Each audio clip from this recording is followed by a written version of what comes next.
Greetings fellow makers, I'm Brittany Duran from Punished Props, and today I'm going to be painting this awesome mask. This is made by Stephen K. Smith Props, also known as SKS Props. This is his version of Alice from Alice in Wonderland, but it's Alice in the Wasteland.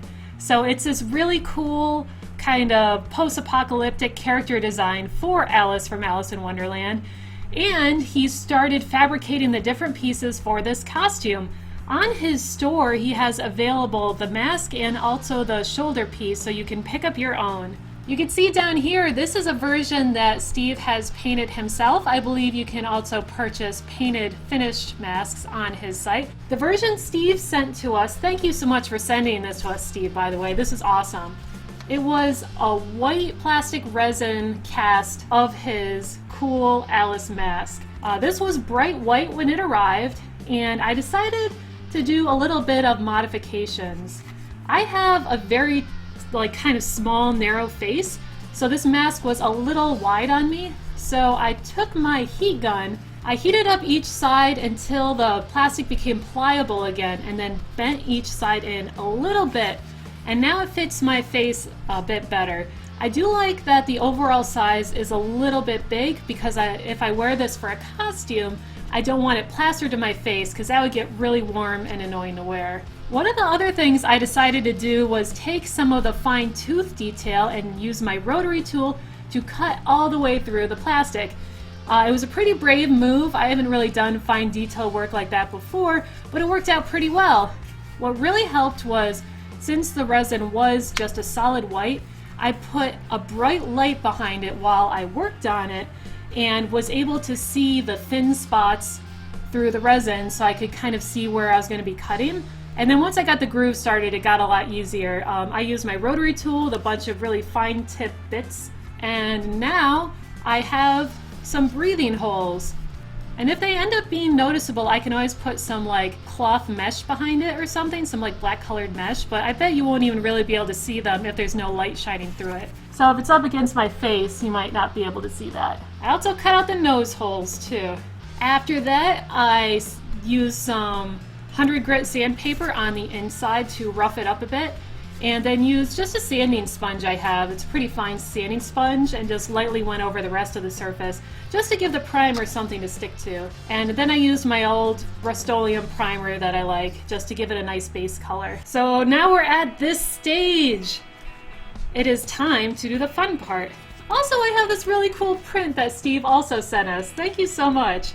I think I'm going to follow Steve's paint scheme kind of closely. I have a bunch of Createx paints that are already thin to go in the airbrush. So I think I'm going to use some of these. I have pearlized ones, so they have a metallic-y shine to them.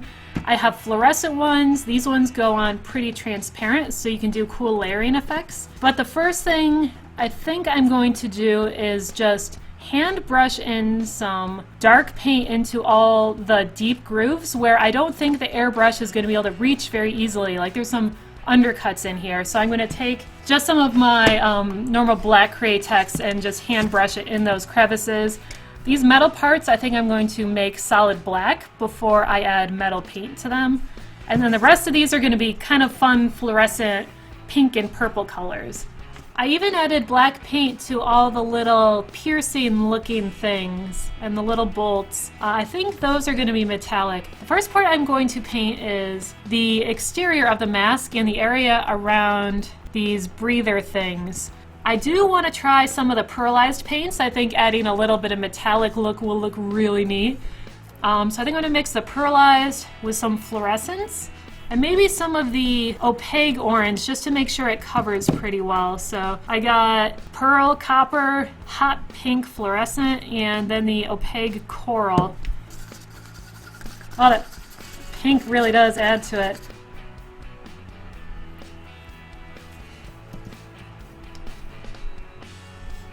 I think brushing this by hand worked out really well. I didn't get any overspray. I might end up doing that with a lot of the layers of this paint. I am going to try my Siphon fed airbrush to try and do some of the blue. I mixed up some of the pearl white with pearl blue and a little bit of the fluorescent blue into the little siphon feeder. So I think I'm going to do blue around the edges and maybe pink on the highlights.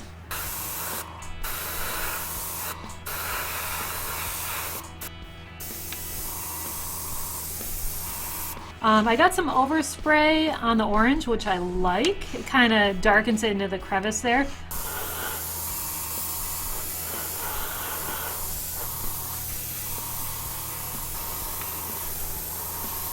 Now I've got some of the pearl silver and pearl white mixed together, and I'm going to try and do some highlights.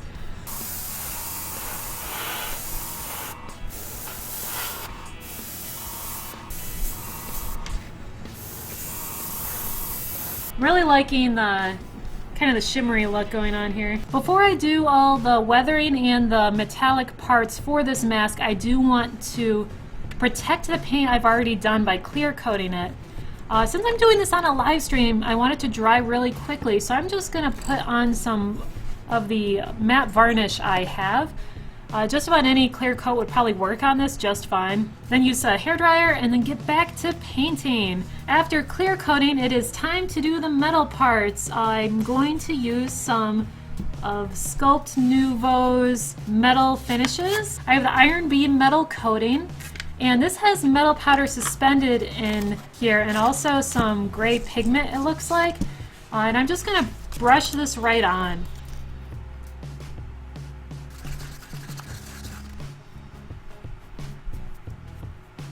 I've got one layer brushed on of the metal paint mixture, and I'm going to do another layer, and while this layer is still wet, I'm going to put on the Sculpt Nouveau Tiffany Green Patina, which usually makes the iron look a little red and brown. I like how since I added some extra powder to this mixture, it is getting like a little grainy application. I think that's going to look really good when I start to rust it. You can already see this is the side I haven't added the solution to, and this is the side I did. So it's already getting kind of a red to it. And that's only going to get cooler as time goes on. I'm going to go over with a little bit more solution, and then I think I'm going to just dust on some more metal filings.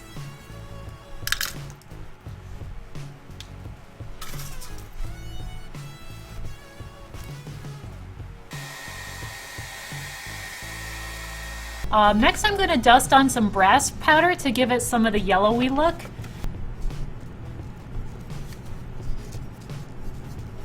And then brushing on some more oxidizing solution to kind of tone back the powder I just added, which was pretty yellow. I'm trying to leave it in some areas though, just to give it a little bit of a variation. I'm loving the way that looks though. I've just got some Liquitex brown, and also this guy. It's flow acrylic, so it's already got a really liquidy consistency, so it's good for washes. And I'm just going to mix in some black and brown in this first, oh, getting low on brown. There we go. For this first layer, and go super watery.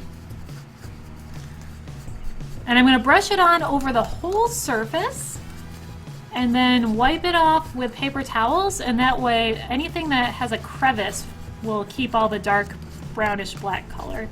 The last thing I want to do is some dry brushing to bring out some of the highlights again. I still have my mixtures of the pearlescent paints that I use, and with dry brushing you really don't need very much paint. The less the better. So I have a really cheap crummy chip brush, and then I want to remove most of the paint. And then I think I'm going to start on the edges, just lightly brush across them.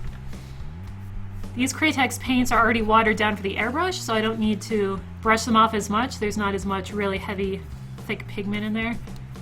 Oh yeah, that's looking really cool. And there is the finished mask.